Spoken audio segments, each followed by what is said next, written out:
So I'd like to introduce Linda Stratford, who's going to be speaking on the topic of exploring theological dimensions of the aesthetic object. Linda is a historian of art and society who addresses the ways in which the dynamics of inclusion and exclusion have impacted the reception of art, with particular focus on expressionist abstraction in post-World War II France. She has several published articles on French art in the 1950s, including her Millstone Prize article, American Art in France Following the Liberation, in a forthcoming issue of the Journal of the Western Society for French History. She is a founding director of Asbury University's Paris semester, so she speaks French fluently, where she also teaches art history and French history. Her interests in the means by which artistic initiatives come to be viewed as belonging or not belonging within the framework of a community have led her to question the largely secular methodologies of art history and criticism today. And she is, as has been mentioned, the co-author with James Romaine of Revisioning Critical Methods of Seeing Christianity in the History of Art. So welcome, Linda. In the year 2000, no less prolific an art historian than Deborah Silverman could claim that religious concerns could now be treated with the nuance and historical complexity with which academics treated other topics such as class and gender. Scholars in the professions of art history and criticism continue to bring evidence of that assertion. To that point, this paper examines the work of primarily English-speaking writers exploring the intersection of art and Christian faith in the last several decades in order to, one, summarize the range of methodologies that have been employed, and two, invite further critical assessment of today's training and frameworks that will enable further training of the theological dimensions of works of art. Further investigation of the theological dimensions of works of art. The deepening interest and scholarly investment in Christianity and the visual arts has grown out of a consistent broadening and maturing of the discipline of art history as a whole, out of work begun in the last century. The fields of art history and criticism in the 20th century grew increasingly committed to scholarly engagement with extra-pictorial content, in addition to the essential exploration of formal stylistic properties of works of art. In previously published work, I've explored the particular contribution of Meyer Shapiro in this regard. Shapiro's methodology when addressing subjects informed by Christianity, in particular Romanesque stone carving, was a methodology informed by a moderated Marxism, one rejecting base superstructure determinism, recognizing the impact of both material and ideological conditions upon formal features in a work. Style had up to that point been ill-treated, studied either in isolation from socio-historic context or seen as the derivative effect in Marxian interpretation of a dominant economic base alone. However, following the example of Shapiro, art historians and critics began to search within style clues to a society's values, including its religious values. For example, he interpreted the sudden distinct display of fantasy creatures and forms in Romanesque sculpture as expressive of, quote, an underground urban secular spirit emerging in Western European civilization. Shapiro's pioneering work in the early 20th century represents an important starting point, whereby by the year 2000, Deborah Silverman could claim, as stated above, again, religious concerns could now be treated with the nuance and historical complexity with which academics treated other topics. What Meyer Shapiro and others to follow in the 20th century recognized was that writing through a formalist or iconographic lens alone carries with it risks that a more nuanced methodology disallows. This remains an important directive for those addressing Christianity in the visual arts. Art historians and critics such as Silverman, Hartney, Promy, Perlove, Silver, Morgan, and many in this room have continued to utilize ever-widening art historical and critical methodology to allow for a range of theological and other ideological presuppositions to be revealed through analysis of both intrinsic form and extrinsic context. In her groundbreaking study, Van Gogh and Gauguin, The Search for Sacred Art, Deborah Silverman proposed new readings of Van Gogh and Gauguin's paintings in light of theologically specific assumptions, broadening the historical field to include religion as a part of the social analysis of modernist art.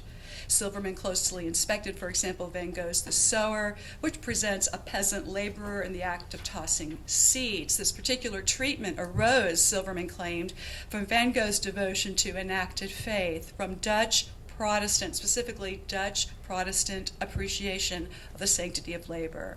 In her treatment of Gauguin, on the other hand, Silverman suggested a Catholic formation led Gauguin to explore contrasting themes and treatments exploring supernatural ascent and visionary subjectivity. In Vision After the Sermon, Gauguin developed practices to dematerialize the narrative in an approach opposite that of Van Gogh. Silverman says of this painting, heads bowed, eyes closed, hands locked together, they projected the contours of their inner vision onto a dream landscape. In an unmistakably non-natural color field of pure vermilion. The ways Gauguin and Van Gogh approach theologically specific preoccupations explains, Silverman concludes, the differences between them even as they worked together on similar subjects in similar sites. Shelley Perlove and Larry Silver's Rembrandt's Faith of 2009 is another case study admitting theological inquiry to the art historian's task. Perlove and Silver shift traditional emphasis from Rembrandt's skill as a painter to his theological insight. They admit evidence showing that Rembrandt was keenly aware of and interested in religious issues of his day. He was a serious student of the Bible, exploring connections between Hebrew scripture and the New Testament. He drew upon these connections in planning his work. This, the authors contend, explains, for example, his predilection for especially Pauline subjects, such as the stoning of St. Stephen, a subject that was unconventional for Netherlandish art.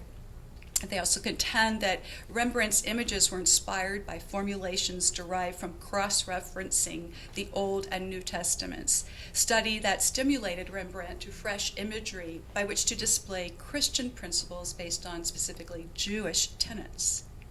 This may be seen in Rembrandt's virtual obsession with depicting the story of the Samaritan woman, whose conversion, quote, highlighted the perspective of the Jews in Jesus' day. As has been mentioned today, critic Eleanor Hartney's Postmodern Heretics has suggested a Catholic sensibility at work in much contemporary art, whereas Silverman claimed Gauguin was agitated throughout his life by problems associated with being a lapsed Catholic. Hartney similarly claims that, as we have heard today, a Catholic imagination haunts many contemporary artists today, compelling them to explore, out of their Catholic sensibility, the sensate body. Hartney claims that the work of these postmodern heretics, as she calls them, provides striking evidence that it is time to move beyond the long-standing but erroneous belief that avant-gardism is by definition antithetical to religious sensibility. Finally, practitioners of visual culture, a field emerging in the mid-1990s, have contributed to the intersection of art and Christianity a significantly different methodology. Art, with its hierarchical connotations, is replaced with, quote, visual culture, or material culture. This allows for a wider and thus more participatory frame by which to discuss objects that suggest religious sensibilities. Sally Promy and David Morgan have explored ways in which religion happens materially and how the act of looking, widely understood, contributes to religious formation. Visual culture, like the field of cultural studies within sociology, focuses primarily on the historical ground of cultural production. in a treatment some see as devaluing the aesthetic disposition of the work of art. Works are handled as cultural artifacts.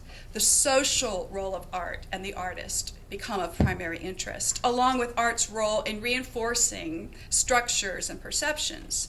Works of art carry a cultural capital with the power to diffuse certain institutional practices and beliefs. As a result of working in this methodology, David Morgan's study of the art of Warner Salmon countered the mistaken assumption, for example, that Protestantism lacked significant visual practice.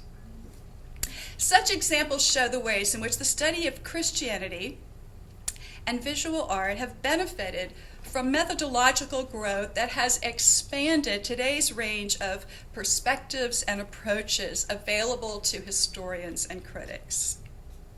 The art historian and critic of today is tuned more than ever to methodological means that have expanded historical interpretation when writing about art and religion.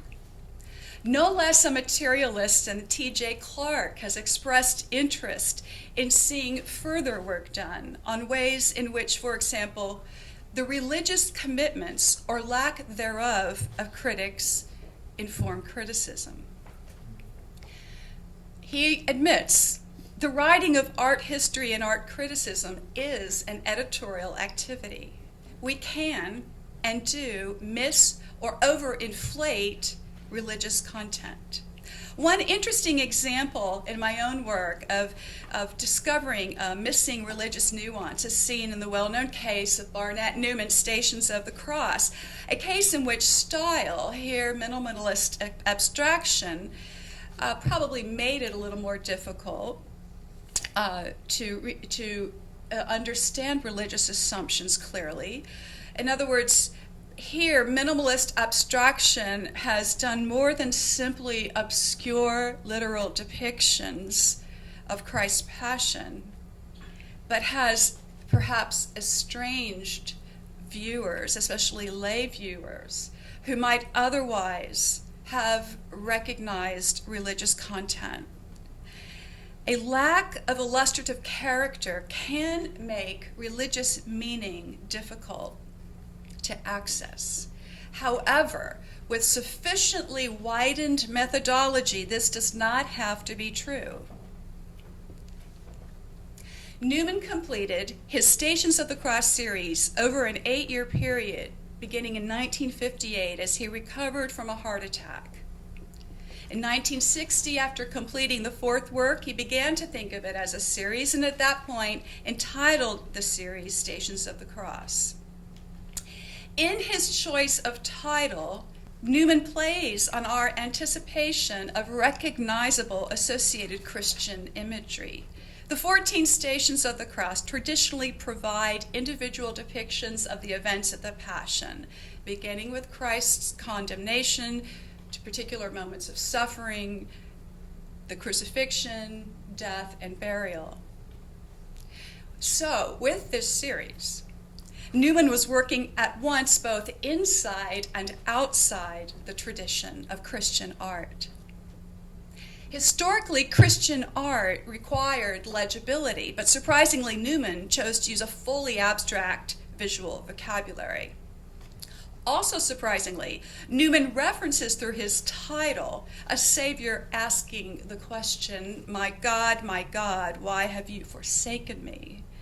rather than the traditional depiction of a dead or triumphantly risen Savior. When first exhibited in 1966 at the Guggenheim as a series, the full title of Christ's Cry from the Cross was prominently displayed. Stations of the Cross, English translation following, my God, why have you forsaken me?" In an accompanying artist statement, Newman also brought attention to Christ's cry from the cross. He wrote, "This question is the unanswerable question of human suffering." Newman wrote, "Can the Passion be expressed by a series of anecdotes, by 14 sentimental illustrations?" If we are to follow Newman's question, we will indeed ask, how is suffering best represented? Might it be best expressed in the omission of imagery, in the omission of certainty? Might irresolution rather than resolution be best expressed via full abstraction? The devotional practice of following the Stations of the Cross was historically designed from the 18th century forward as a means of participatory devotion, a means of identifying with Christ's sacrifice. Following the 14 stations around a church constituted a pilgrimage of sorts. If Newman's 14 stations are a reference to Christ's cry, or simply a reference to human suffering in general, the lack of illustrative clarity is itself meaningful. Newman's overtly religious title and accompanying artist statement suggest this relationship. On the other hand, one does not need artwork with a conventional religious subject or title as a starting point to see a variation on the same. What is particular to modernist abstraction is the way it opens a veiled path to the invisible, to what one might call spiritual content. Simon Schama, in his 2006 video series, The Power of Art, closes with a segment on Mark Rothko. You may have seen this segment. And a very deft analysis of Rothko's work, Schama makes it clear to the viewer that what is visible in Rothko's canvases is visible only when and because the invisible is also allowed to emerge. His treatment of Rothko's color field paintings allows its transcendent content critical attention. Schama, and I highly recommend the program if you haven't seen it, use it with your students. Schama describes the works as gates that open onto the thresholds of eternity. End of quote. Mark Rothko never created his color fields as merely formal designs. However, in the hands of certain critics, they have been taken as such.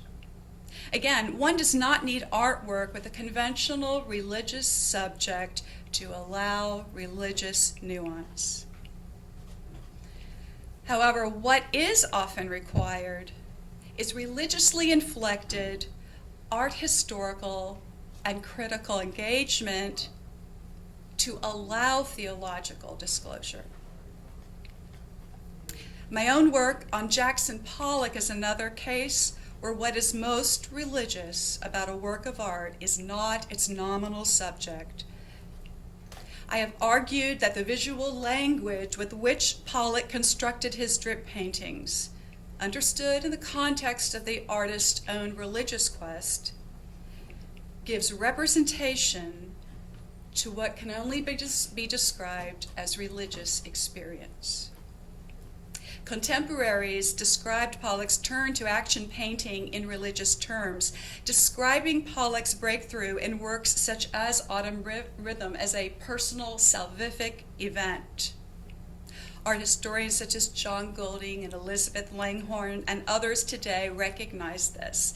Elizabeth Langhorne has observed, quote, the very forms that so fascinated Greenberg in Pollock's work were in fact the product of a spiritual quest of just the sort Greenberg dismissed.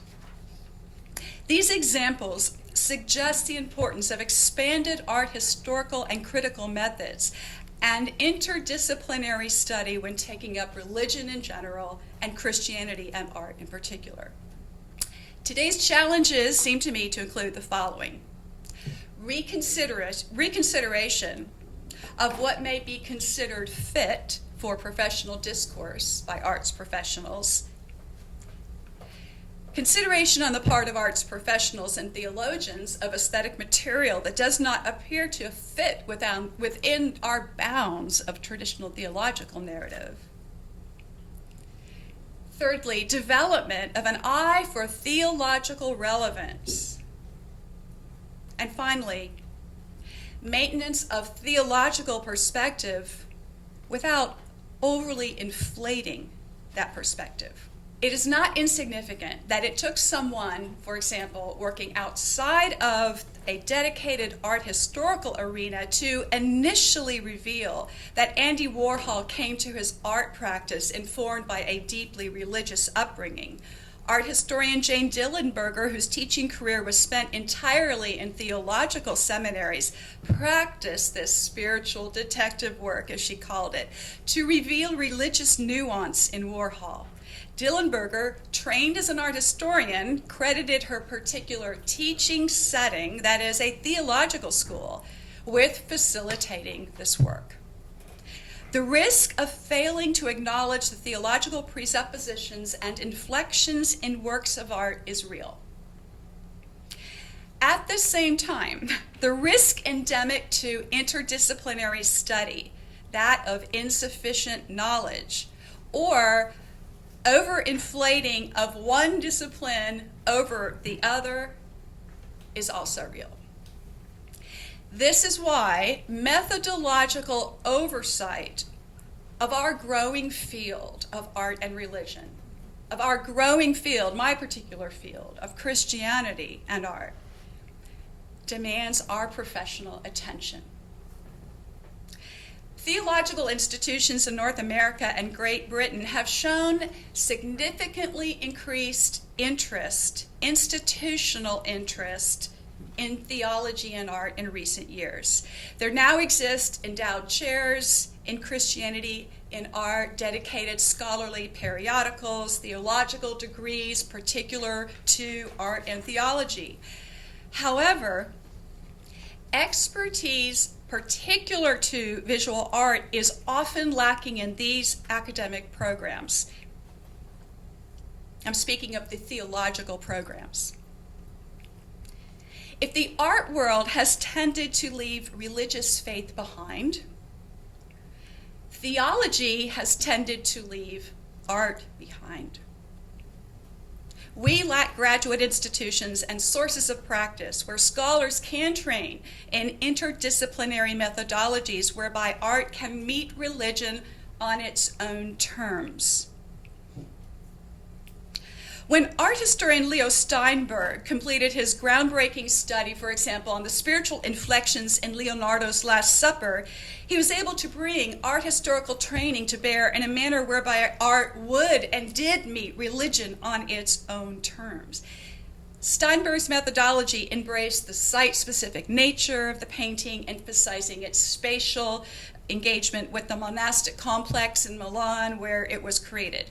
Steinberg brought attention, for example, to Christ's open left hand, which follows the orthogonal direction of the ceiling beams, and in doing so, gestures that left hand of Christ, which is on your right, this left hand of Christ gestures openly to the site of the monastic cemetery outside the entry door where Last Supper is located. To a person passing through this door, this formal arrangement serves as a visual token of salvation assurance, beckoning to those outside in the graveyard. As art historian Steinberg himself stated, to do any less than to work with the concrete nature of the painting is to, quote, de-emphasize Leonardo's pictorial thinking, end of quote. This working model, the one I present to you from Steinberg, is haptic, that is concerned first with actual embodiment and sight, work emphasizing the centrality of seeing as the starting point. Dillenberger and Steinberg serve as models for us, by which further methods of art historical study can be supplemented by theological study, which, as Dillenberger put it, always allows for the seduction worked by the painting in its own right. And this is I don't have time to go into it, but a diagram where we can see a site-specific study carried out by Steinberg, whereby the wall, if I can point it out here, the wall,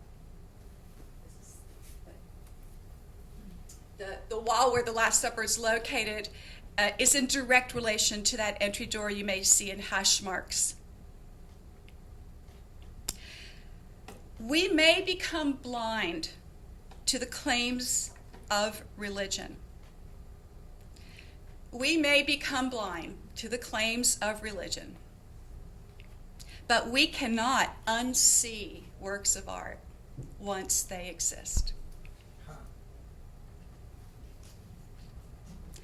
When Leo Steinberg first published his work on Leonardo's Last Supper in a series of articles in Art Quarterly in 1973, he reflected on the ways in which a dominant secularism in the Academy had diminished understanding of the spiritual content of this fresco. Steinberg described his work on the Last Supper in these words: resistance to triumphant secularism.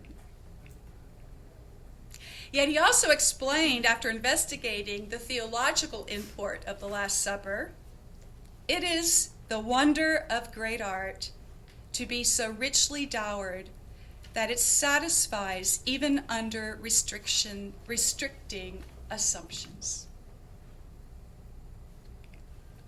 Clearly, we are developing interdisciplinary methodologies whereby theologically inflected work is made accessible, not only in theological, but also in aesthetic terms.